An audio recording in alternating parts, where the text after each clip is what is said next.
It is with humility, determination, and boundless confidence in America's promise that I accept your nomination for President of the United States. This is DW News with special coverage of Hillary Clinton's acceptance speech. Boris, what grade would you give Hillary Clinton for this speech? I guess I would give her an A+. I mean, it was, I think, the strongest speech that I've seen her deliver ever. That was an unforgettable evening for Boris Foreman and for me, for everyone watching, because of what would happen later on Election Day. Boris Foreman is back with me at the big table tonight. He's now with the Bard College here in Berlin. It's good to see you again. Boris, I mean, if Hillary Clinton, she is again bringing us, and she's bringing political observers around the world together, this time with her new book about her campaign, her doomed campaign. And we've got the cover here. It's entitled, What Happened? The book officially goes on sale next week, but excerpts have been leaked, in true White House style to the public. And they give us some insight into what Clinton was thinking before, during, and after one of the most, we could say unforgettable U.S. presidential election campaigns ever. First of all, I have to ask you, when you look back at that acceptance speech and you see what happened and where we are today, would you change the grade that you gave her on her speech? Not necessarily, no. I think this was her strongest speech throughout her campaign. And it was that good of a speech because she was trying to make substantial points on social policy, which she didn't make before. So she was criticized for not having a clear vision. Up to that point, she had only critiqued Trump. She didn't have a program of her own. And this was the moment when she was delivering on a program, but she was apparently not hitting the right tone with it. I want to just go through a couple of the issues that we've been able to at least glean from her or get a sneak peek of. And that the first one is Bernie Sanders. We've got an excerpt of what is inside the book. We want to share that with our viewers. And she writes, Hillary Clinton writes, Bernie certainly shared my horror at the thought of Donald Trump becoming the next president. And I appreciated that he campaigned for me in the general election. There you go. But he isn't a Democrat. That's not a smear. That's what he says. He didn't get into the race to make sure that a Democrat won the White House. He got into the race to disrupt the Democratic Party. Now we know what she thinks. Now, I want us to take that, and I want us to juxtapose it to what Bernie Sanders said on the day that he endorsed her. We have a clip of that. Let's take a look. I have come here to make it as clear as possible as to why I am endorsing Hillary Clinton. This campaign is not really about Hillary Clinton or Donald Trump or Bernie Sanders or any other candidate who sought the presidency. All right, so there you have, these are two different worlds that we're seeing here. Which do you believe, Boris? And, is this book going to make people even more cynical about American politics? Possibly it is. We have to emphasize we only know snippets, right, and we know bits and pieces about this book. It's a 500-page book almost, so there will be plenty more to talk about. But I think what at least this passage shows is that Hillary Clinton is treating this as a personal issue, and she's looking at it through her individual eyes, of course, and she's looking at the actors. She's not talking about, at least from what we know, the structural issues that gave rise to more polarized ends of the political spectrum. So I think she's misrecognizing the situation in this book, and I think what it shows is that Bernie Sanders was trying to put his weight behind her. He was underlining through after the Democratic Convention that this was the platform that was the most progressive of all times in American history. But at the same time, Clinton was making Tim Kaine her vice president.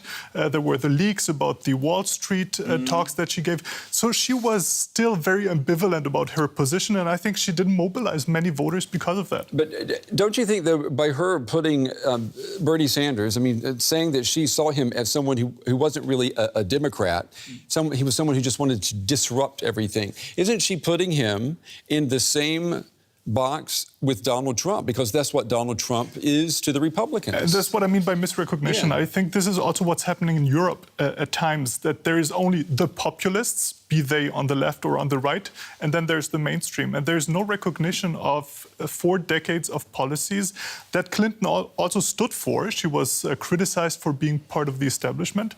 And there's no recognition that there might have to be a shift also in politics, not just a critique of other alternatives that seem problematic. Mm-hmm.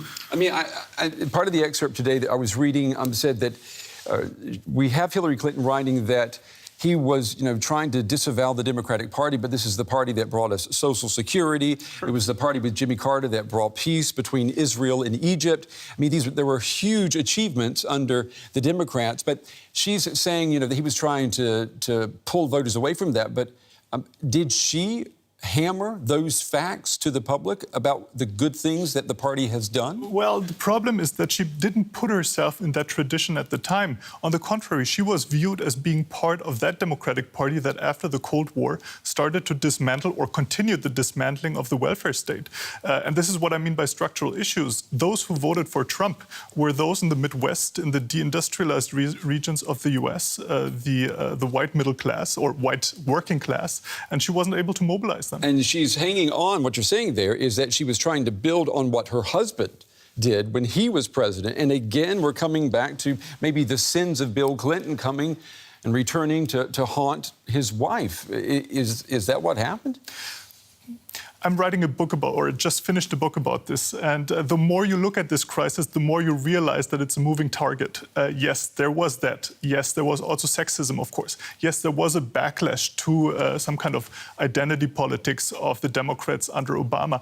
There was all that, of course. But I think what's the most relevant is to see that this is not about Trump as a crisis of democracy. Trump is developing into a crisis of democracy, but its origin is in these structural problems in the US that we also see in Europe.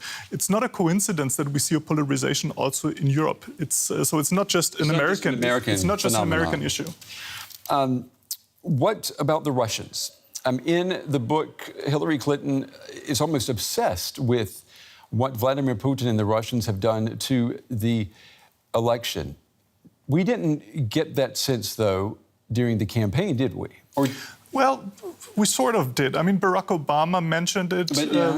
But he didn't push as far as he could have either. Exactly. He didn't, for political reasons. Mm-hmm. He didn't want to seem as somebody who's intervening on the election. So he was very much in the background during the campaign of Hillary Clinton, except for the final stretch where he was supporting her with Michelle Obama and Joe Biden, etc. Right. But he was trying to not make this a political issue so that afterwards there wouldn't be a legitimacy crisis for Hillary Clinton. And what about Donald Trump now? I mean, we were talking in the newsroom about whether or not the world has forgotten Hillary Clinton. And I've got a statistic for you. The Los Angeles Times is tracking all of President Trump's tweets since he took office. And I just went through them. I read through them today, and I found that just this summer, since June 1st, the U.S. president has sent a total of 60 tweets dealing directly or indirectly with Hillary Clinton. Now, you're a political observer. What does that tell you? I think he's always been more obsessed with Barack Obama than with Hillary Clinton. Of course, I mean, when it came to the election itself, Hillary Clinton was dominant and he was trying to attack her. But it seems, from what we see, that he doesn't have a political agenda of his own. He has different factions in his government that are influencing him. He's changing tone and direction every couple of days. The only consistency that we see is an attempt to repeal the legacy of Barack Obama's. Yeah. All right, Boris Foreman, as always, good to talk with you. Good to have you back, and we'll see what happens next. Yes. Thank you very much. All right, on social media, we're seeing plenty of reactions to the impending launch of the book. And who could resist a jab at President Trump himself? He retweeted this meme, which was first posted by a pro-Trump Twitter account. It shows the cover of Clinton's new book, What Happened, and next to it is a copy of the book with the same design. And take a look, only this time with the words, I happened, over a picture of Trump smiling. New York-based journalist Jules writes, reading Hillary Clinton's new book, and it's refreshing to see her lead the political revolution against Trump by blaming Bernie Sanders. Meanwhile, Twitter user Greg Sargent pokes fun at Trump and his supporters. He writes, the fact that Hillary took responsibility for loss in her book will deeply disappoint those who demanded she take responsibility for her loss.